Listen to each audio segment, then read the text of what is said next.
Welcome to Making a Murderer, Rubberducky YouTube channel.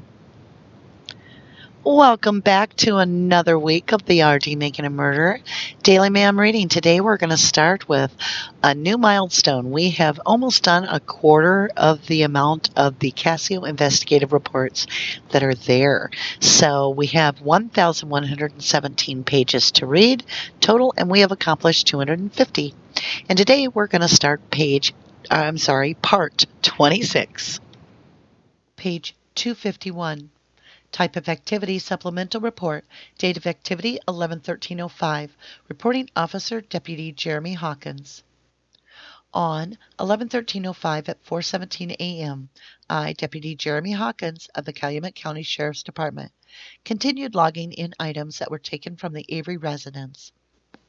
All items that were taken from the Avery residence were recorded on an evidence property custody documents and also on the computer.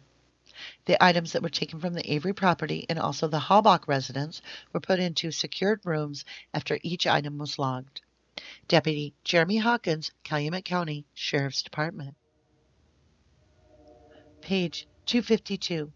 Type of activity, attempted contact with Dwayne Osmondson family. Date of activity 11/14/05. Reporting officer investigator John Dietering. Documents generated none. On Monday 11/14/05 at 12:36 hours, DCI Special Agent Kevin Himmerall and I Dietering did attempt contact with Dwayne Osmondson family, 5017 Nuclear Road, Mishcot, Wisconsin 54228. Information had been developed that one of their children may possibly have seen a fire at the Avery's auto salvage area during the week of 10/31/05 through 11/05/05. We located no one at the residence.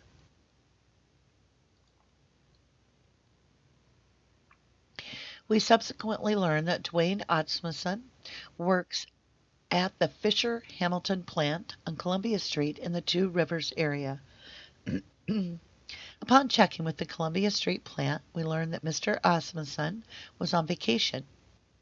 The human resources supervisor at the Fisher Hamilton plant on Columbia Street indicated that Dwayne's wife, Geraldine, had a work number of 920-682-0314.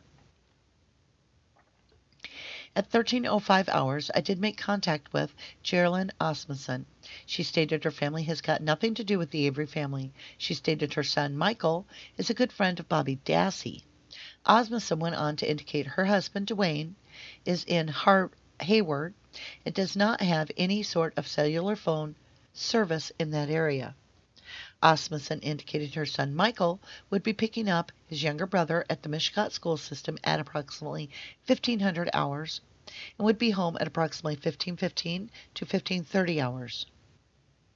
Osmond states her son Michael and Bobby Dassey go goose and deer hunting together, as she stated this is usually behind the Osmondson property. Investigation continues. Page 253.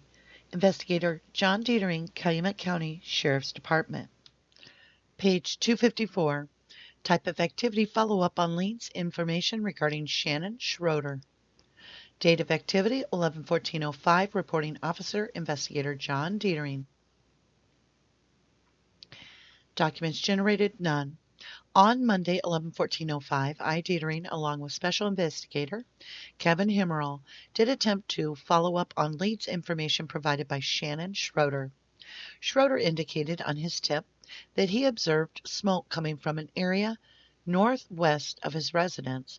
Schroeder provided an address of 2327 County Highway VV, Two Rivers, Wisconsin, and a home phone number of 920-553-1779.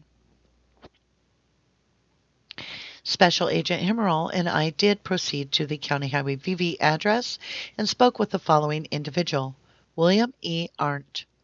Arndt indicated he had seen smoke emanating from an area northwest from his residence. He stated he was unsure of what day this was, but indicated it was between 1500 and 1600 hours. Arndt stated he observed smoke on two different occasions that day, indicating the smoke being thicker, then came down and became thicker again.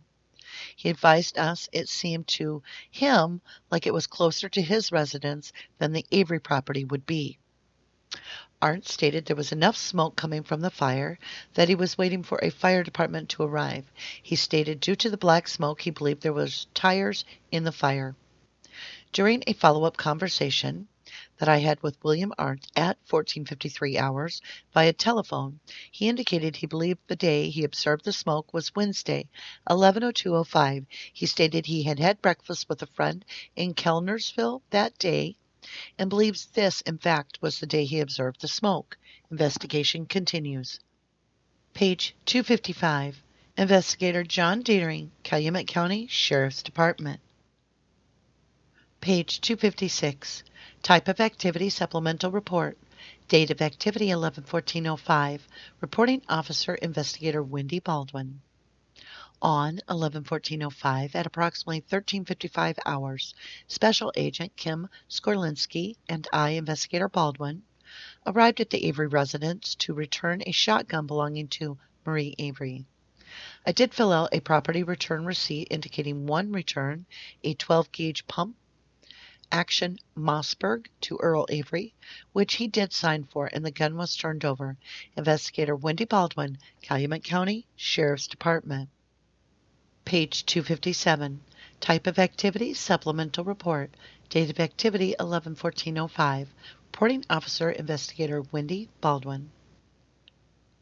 On 11/14/05 at approximately 14:30 hours, Special Agent Kim Skorlinski and I, Investigator Baldwin, did make contact with the owner of Intimate Treasures and Adult Gifts.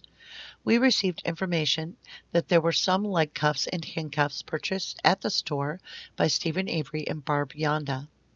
Robin did look through her computer and found two separate transactions made on the 10/09/05 that included leg cuffs and handcuffs. Robin did look at the schedule and learned that it was an employee by the name of Dawn that had been working that particular day. Robin said she would contact Dawn to see if she remembered anything about that day or the people who purchased the items. Investigator Wendy Baldwin, Calumet County Sheriff's Department. Page 258. Type of activity supplemental report. Date of activity 11/14/05. Reporting officer Deputy Keith Risto.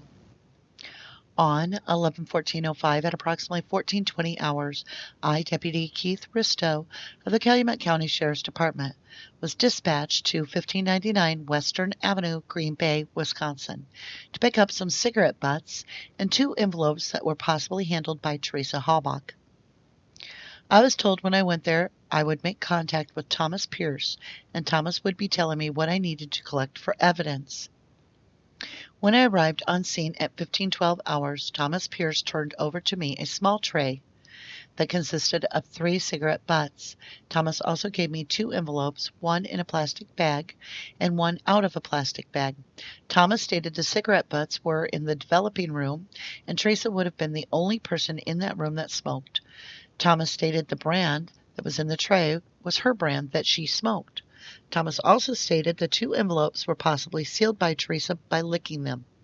He stated he was not sure that she had actually sealed the envelopes with her saliva, but stated there was a good possibility. Thomas did state, though, that for certain those cigarette butts that were in the tin I recovered from Thomas were Teresa's, and there is no other person he would have known of that would have been in that room. I then returned to Calumet County Sheriff's Department and entered into evidence the box that was given to me with the cigarette butts inside and the 2 envelopes, property tag number 8736. I then entered them into the evidence room and turned the sheet into the evidence custodian. Deputy Keith Risto, Calumet County Sheriff's Department. Page 259. Type of activity contact with Michael Osmundson. Date of activity 11/14/05. Reporting officer investigator John Dietering. Documents generated none.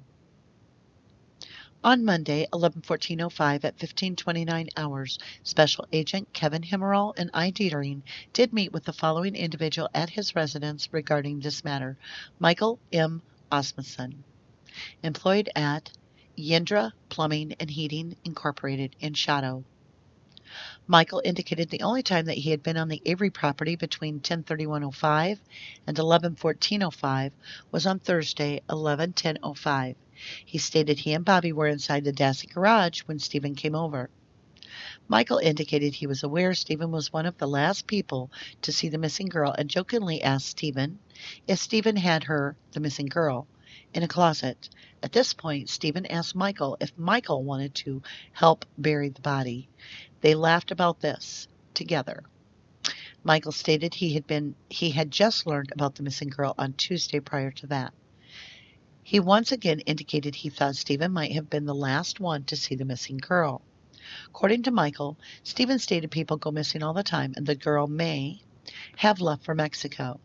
Michael stated that after conversation about the body, Barbara Yonda came out of her residence and needed to go somewhere. Steven had Barbara parked in, and Steven left after moving his vehicle, and there was no further contact with Michael and Steven. Again, I asked Michael about his whereabouts on 10/31/05, and he stated he had taken his little brother trick-or-treating in Two Rivers. Michael indicated he has never seen any fires at the Avery residence, but stated Bobby mentioned that the fact he had seen a big fire on Tuesday or Wednesday, 11:01:05 or 11:02:05. According to Michael, Bobby had told Michael that Steven had thrown tires onto the fire. Page 260. We did clear the interview at 15:52 hours. Investigation continues. Investigator John Datering, Calumet County Sheriff's Department. Okay, you guys, let's go ahead and start a review. We're going to start on page 250, Supplemental Report by Bill Tyson. And I just wanted to make mention that Jerry Pogel, Sheriff Jerry Pogel, he's reporting that the videotape of the Avery property prior to their department releasing the crime scene, and he's talking about videotaping the conditions that they left the residence in, as well as an overview of the salvage yard was also included. So if we're doing an overview of the salvage yard and it's a camcorder, I'm wondering if this isn't also a flyover video that we're missing. Page 251, we have Deputy Jeremy Hawkins, and he's talking about how items that were taken from the Avery property and also Halbach residence were put into secure rooms after each item was locked. So my question is, why on earth would they have the suspect and the victim's DNA evidence being funneled into one individual? The chances then of cross-contamination of DNA and putting the suspects on the victim's DNA and the victim's DNA onto the suspect's DNA evidence is very high risk, and that's what appears to be. So why is that ever even a thought to do that? Then we're on page 252 when we're talking about the Osmundson family. And we are talking to the mother. Her name is Geraldine Osmundson, and she states her son Michael is good friend of Bobby Dassey. Osmundson states her son Michael and Bobby Dassey go goose and deer hunting together, and she states this is usually behind the Osmundson property.